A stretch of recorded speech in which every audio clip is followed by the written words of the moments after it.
Hello everyone, Assalamu alaikum. Welcome to my channel Nadia's Creativity. আজকে আমি দেখাবো খুব সহজে কিভাবে একটি প্যান্ট পায়জামা কাটিং করা যায়। ভিডিওটি শেষ পর্যন্ত মনোযোগ দিয়ে দেখুন, তাহলে আপনিও আমার মতো কাটতে পারবেন প্যান্ট পায়জামা। তাহলে চলুন শুরু করে ফেলি।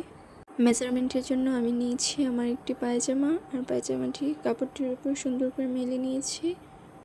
কাপড়ের উপরে পায়জামাটি ভালো করে বিছিয়ে নেওয়ার পর উপর থেকে 2 ইঞ্চি রাবারের জন্য মার্ক করে নিয়েছি।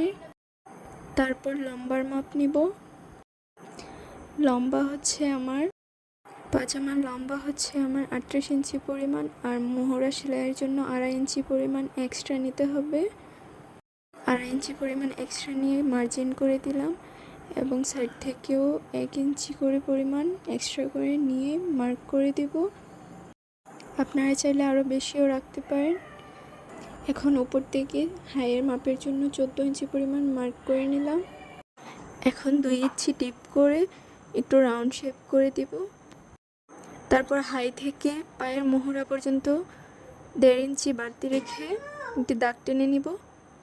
এবার দাগ অনুযায়ী সুন্দর করে কাটিং করে নিব, তাহলেই হয়ে গেল প্যান্ট পায়জামা কাটিং।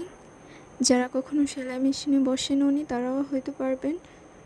ভিডিওটি ভালো করে শেষ পর্যন্ত দেখলে আশা করি সবাই প্রথমবারই প্যান্ট পায়জামা কাটিং করতে পারবেন।